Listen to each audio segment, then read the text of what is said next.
Shalom, shalom. Shalom. Nous bénissons le Seigneur pour son amour, nous bénissons sa parole. Et ce matin, qu'il nous fasse encore du bien dans le nom précieux de Jésus. Amen. Nous ouvrons le livre dans Acte 4, du premier verset au verset 22.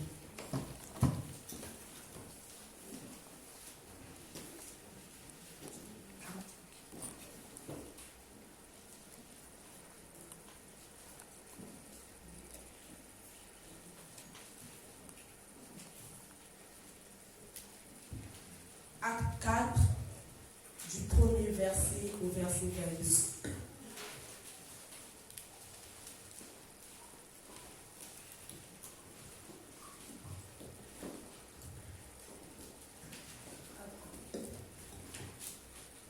Acte 4, du premier verset au verset 22.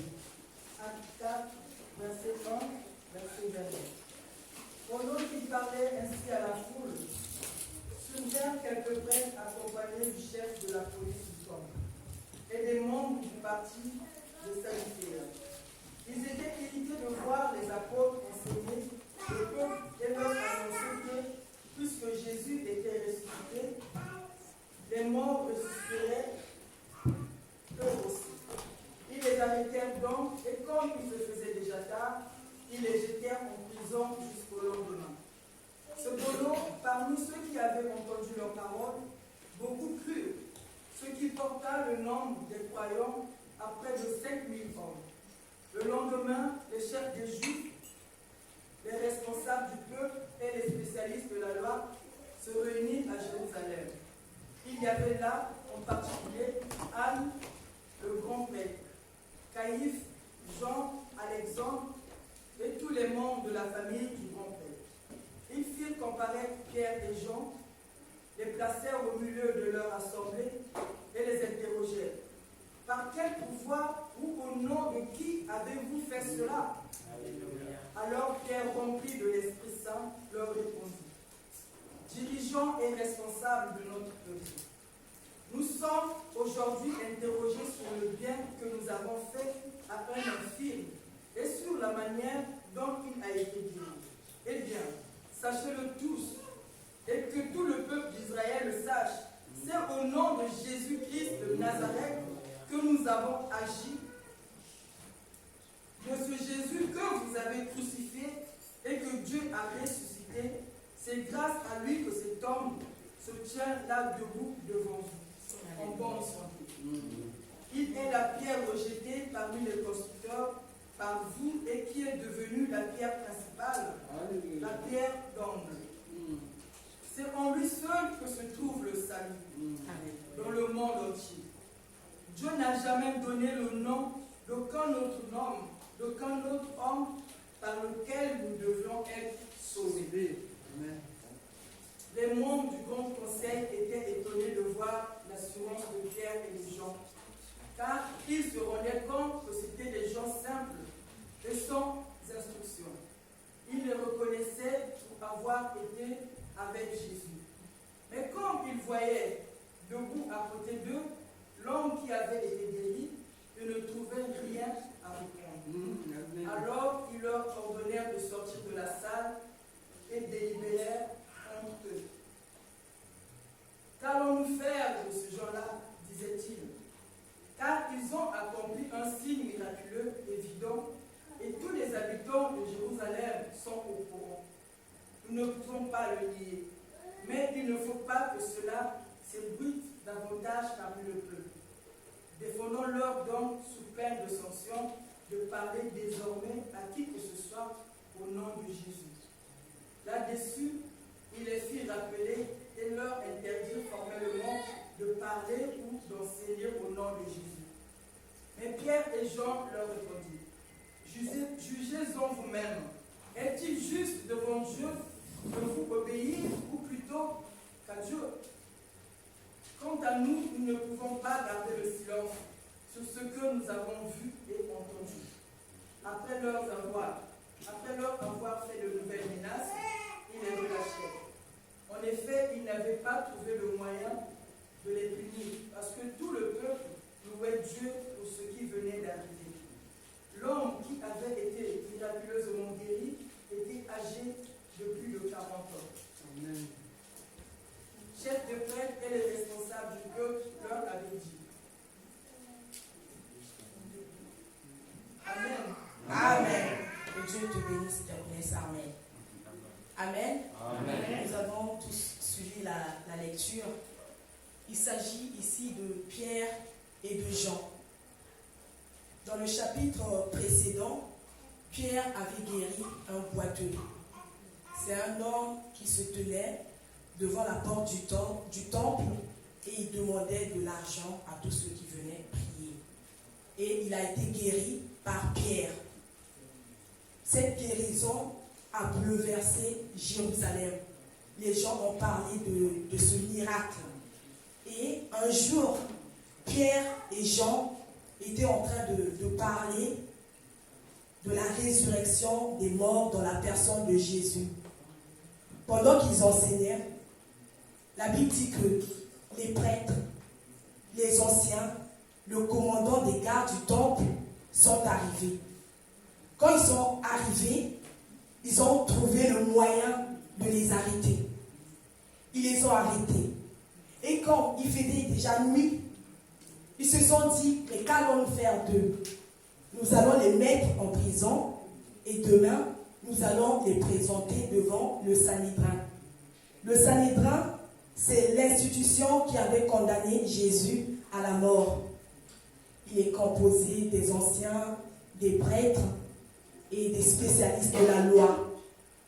Et le lendemain matin, ils les prennent, ils les sortent de la prison et ils leur demandent avec quelle puissance et au nom de qui vous avez fait cela? Par quelle puissance? Par le nom de qui vous avez fait cela?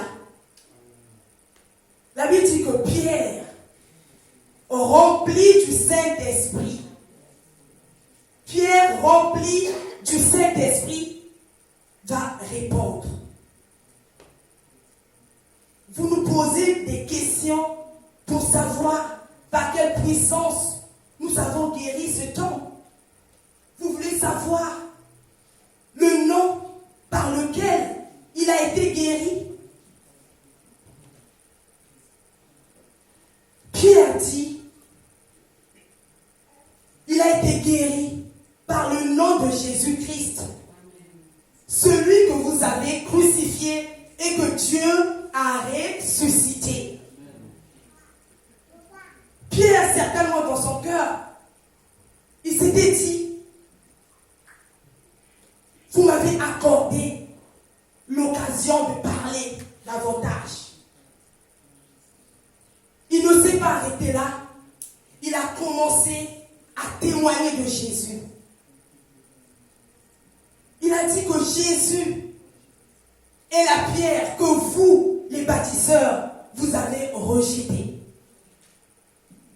Il a reçu le nom au-dessus de tous les noms.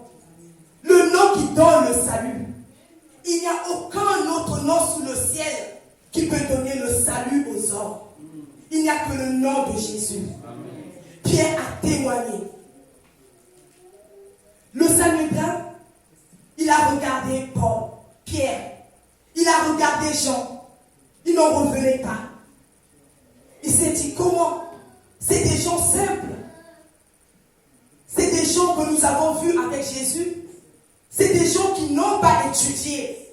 Des personnes sans instruction. Il s'est étonné de voir Pierre parler avec assurance. Il regarde à côté d'eux. Il voit le boiteux. Il se dit, mais c'est vraiment ce boiteux-là qui mangeait, qui est là avec eux. Mais c'est vrai qu'il a été guéri.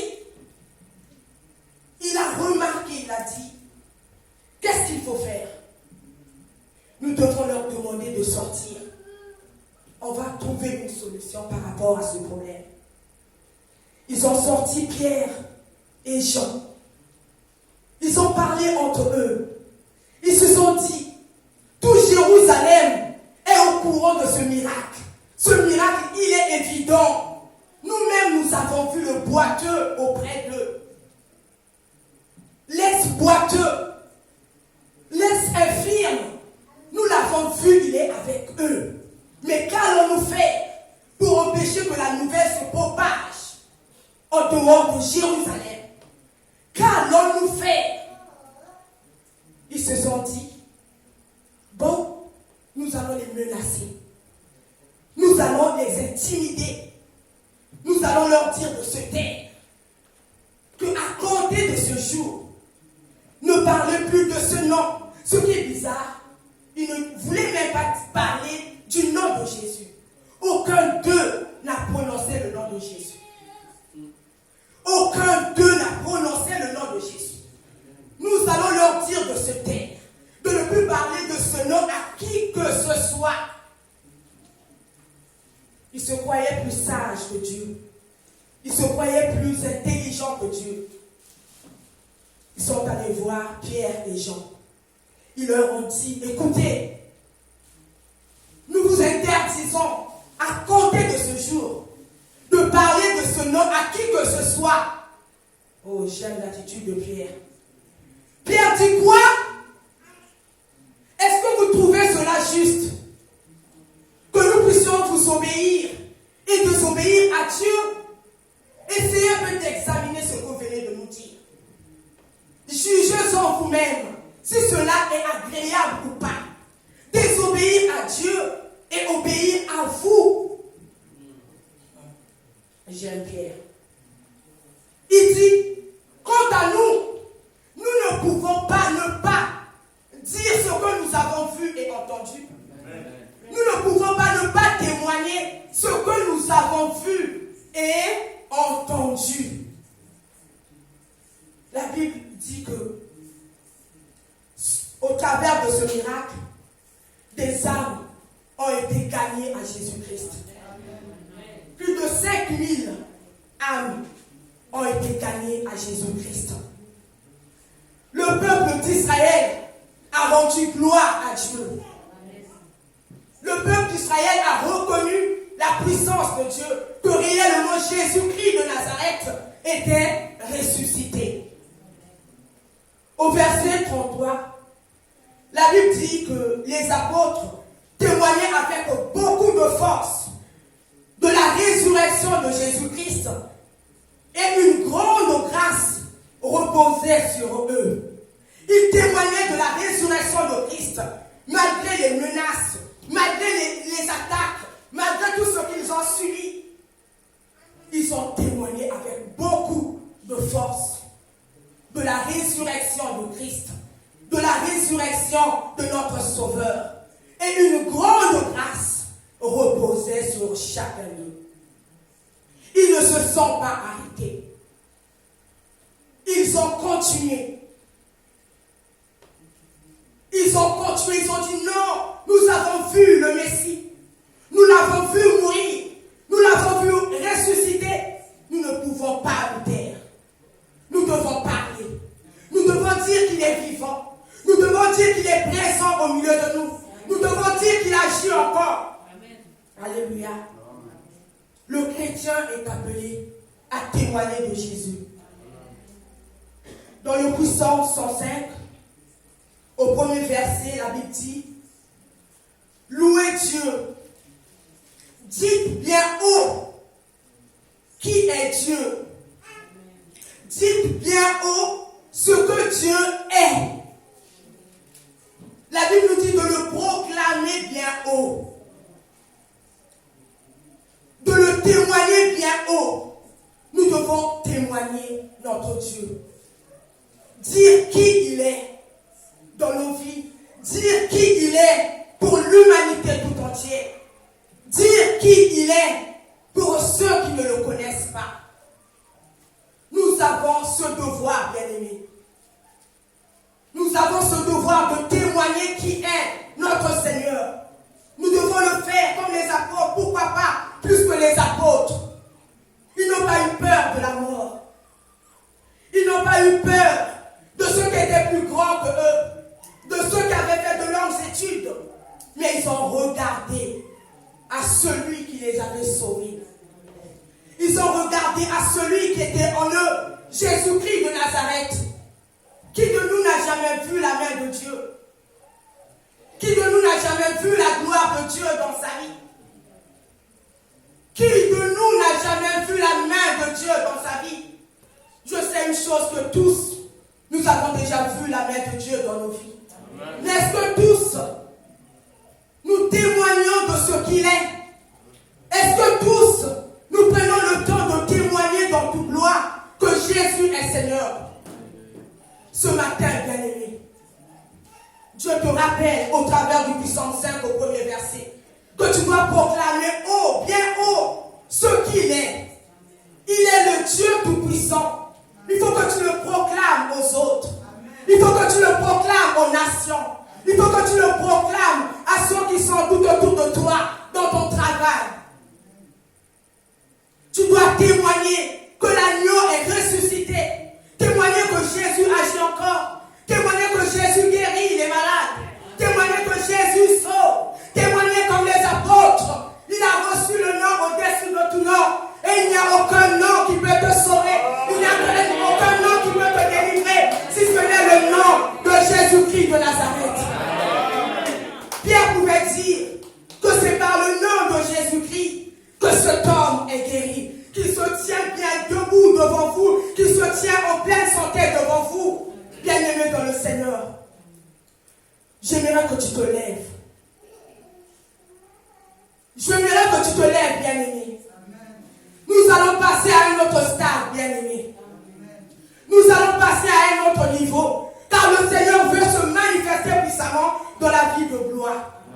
Nous sommes appelés à témoigner. Nous ne sommes pas appelés à rester dans ce temple tout le temps. Mais nous sommes appelés à aller. Il y a Vienne qui nous attend. Il y a Vineux qui nous attend. Il y a des villes aux alentours de Blois qui nous attendent, bien-aimés dans le Seigneur. Mais pour cela, il faut que tu sois rempli du Saint-Esprit.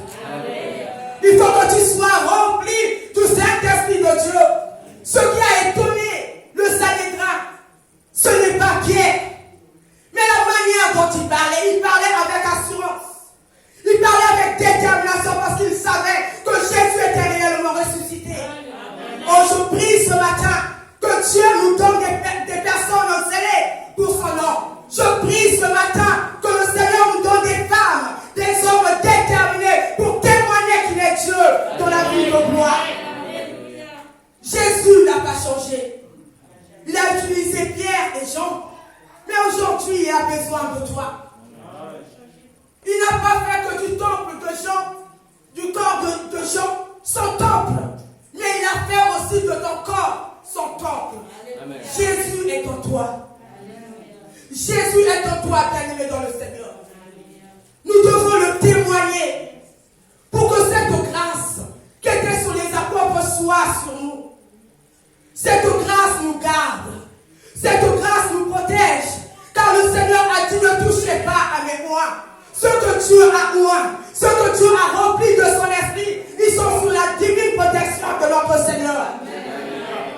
Nous devons nous lever, passer à un autre niveau. Nous devons nous lever pour bouger les choses. Dans la vie de gloire, oh, j'aimerais que Marc Grigour, autant qu'il y a quelqu'un qui est en train d'opérer dans la vie de gloire. Oh, je prie dans le nom de Jésus. Je prie dans le nom de Jésus. Je prie dans le nom de Jésus que cette grâce, Seigneur, nous soit accordée. Jésus n'est pas mort.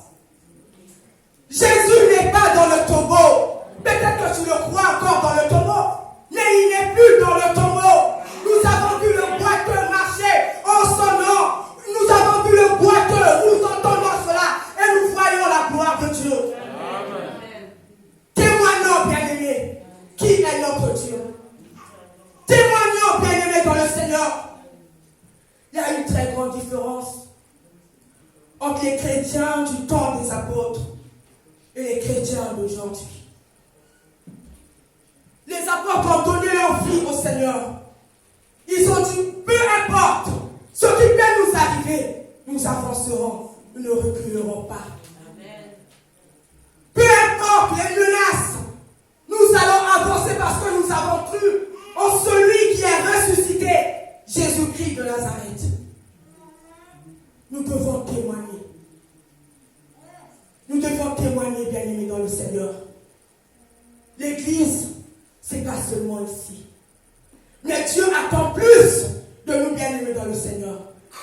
grâce est là. Elle veut se reposer sur quelqu'un. Mais sur qui elle va se reposer? Sur qui elle va se reposer pour que les vies soient sauvées? Sur qui cette grâce va se reposer pour que les âmes soient sauvées à Christ? Jésus est vivant. Témoignons-le. Accompagnons ce témoignage avec ce qu'il a fait dans nos vies. Dis Jésus est Jéhovah Rapha. Il m'a guéri, viens et te guérira. Jésus est Jéhovah Jireh. Il a pourvu à mes besoins. Viens et il pourvoira au tien. Témoignons l'évangile de grâce. Témoignons Jésus-Christ de Nazareth au travers de sa parole puissante et agissante. Il nous attend. Et je sais que ce temps où gloire bougera est arrivé. Oh, je me rappelle de ce rouleau que Jésus avait déposé dans ma main. Et à chaque fois que le rouleau se déroulait, une grande foule apparaissait, sortait, je ne sais, du marais rocha. Reba sandara boche kereba. Irago sandara. Il a besoin de toi. Il a besoin de toi. Il a peut-être mis un rouleau dans ta main, mais tu ne le sais pas. Il a peut-être déposé quelque chose de précieux dans ta main, mais tu ne le sais pas. Je prie Dieu qu'il t'ouvre les yeux ce matin, que tu vois ce que tu as dans ta main. Je prie Dieu dans le nom de Jésus-Christ, qu'il t'ouvre les yeux, que tu vois qui il est réellement, comment il est grand, comment il est puissant, comment il est capable d'aller au-delà des limites, des sacs, de tout ce qui est ordinaire. Il est Dieu. À chaque fois que je prie, je me rappelle de ce rouleau dans ma main. Un mystère. Je me rappelle toujours de ce rouleau. À chaque fois que je prie pour les âmes, je dis Père, le rouleau est là. Celui qui l'a mis dans ma main, c'est toi. Celui qui l'a déroulé alors que tu le faisais, Seigneur, je trouvais cela merveilleux. Je trouvais cela extraordinaire. Yahweh Dieu tout-puissant. Yahweh Dieu d'Abraham, d'Isaac. Yahweh Dieu de Jacob.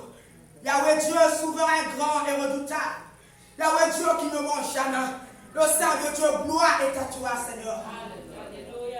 Gloire est à toi, Jésus. Père était un homme ordinaire comme vous et moi. Mais le Saint-Esprit a changé sa vie. Amen. Le Saint-Esprit a changé la vie de Pierre, la vie de Jean. Nous devons faire le premier pas. Il ne suffit pas de prier seulement, mais il faut faire le pas. C'est ce qui nous a été prêché dans le premier culte. Faire le pas. Oh bien-aimé, moi je vois loin. Je ne vois pas prêcher ici. Mais je veux vivre les Écritures. C'est ça mon but. Je veux vivre la véracité de ce qui est écrit. Je veux vivre la manifestation de la gloire de Dieu dans ma vie. Je veux voir un grand nombre d'âmes sauvées. Je veux voir un grand nombre d'âmes sauvées. Je vais être étonné par le Seigneur. Je veux avant de mourir que je bénisse le Seigneur en disant gloire à toi, parce que je vois cette foule, oh Dieu de gloire, que toi tu as sauvé par mon canal. Je vais dire gloire au Seigneur en voyant les âmes changer de vie. C'est ce que je veux. C'est ce que je veux pour la gloire de mon Seigneur. J'ai besoin de cette grâce et j'ai aussi besoin de la couronne qui accompagne tous ceux qui gagnent les âmes. J'en ai besoin. J'en ai besoin, bien-aimés. Nous ne venons pas en ce lieu que pour nos noms. Mais nous devons voir ce que Dieu a dit dans sa parole.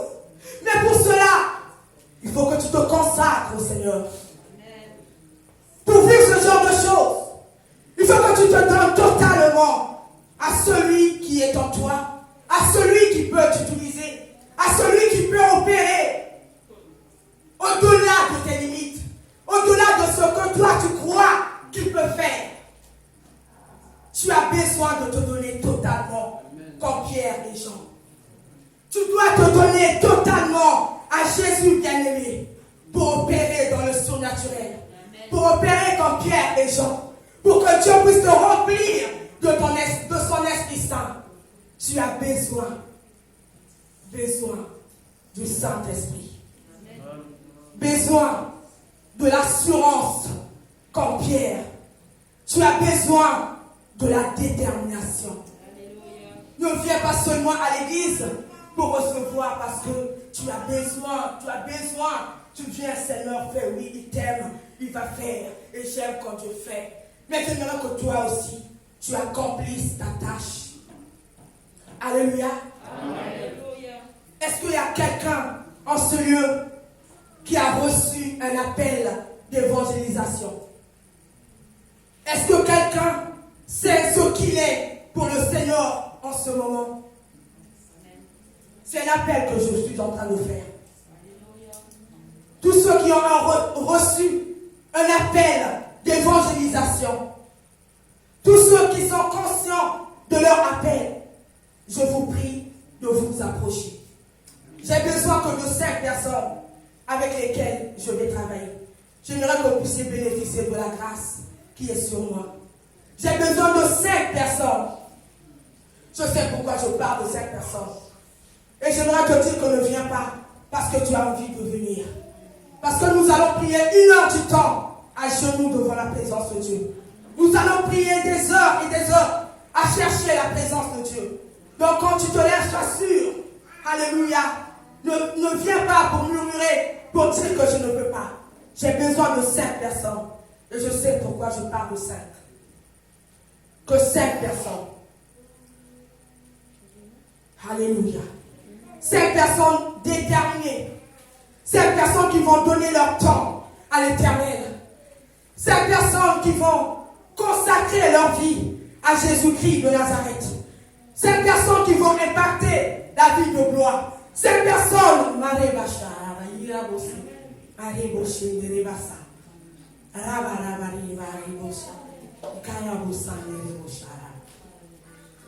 alléluia. Vous allez vous avancer.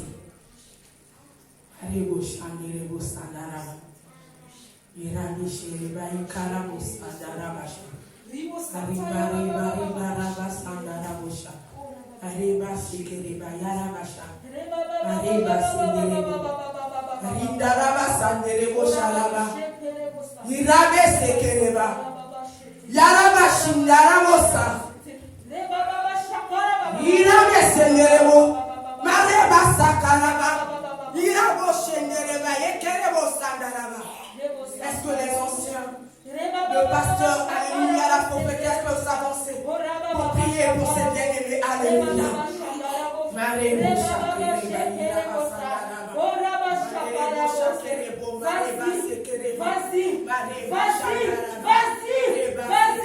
Je serai ta bouche.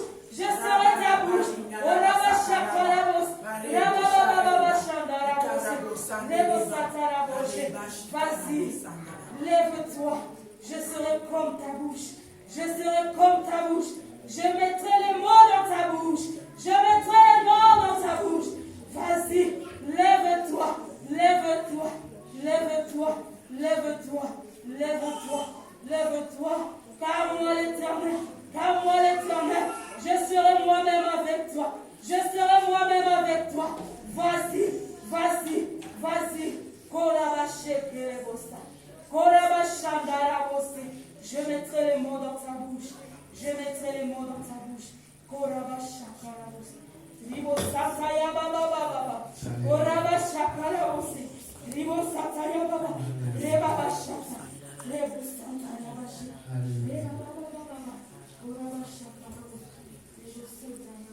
On peut tous se lever. Je vais donner un cantique, un chant. Merci Lingala. Ceux qui peuvent chanter, chanter. Et tout en lèvant nos mains, pour prier pour ces bien-aimés.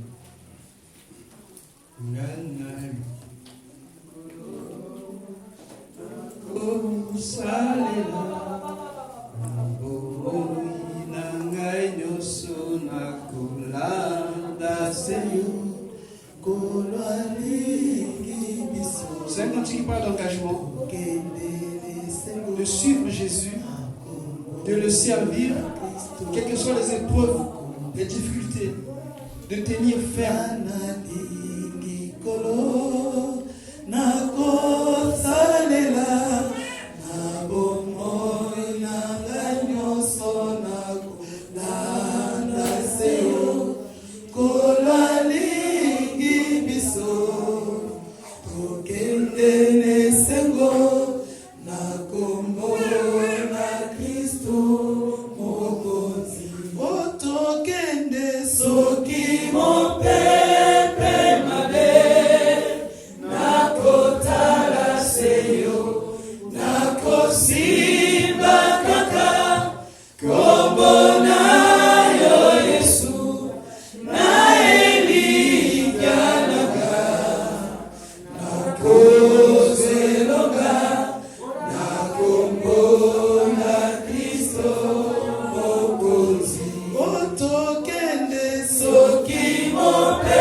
Utilise, Seigneur,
de changer.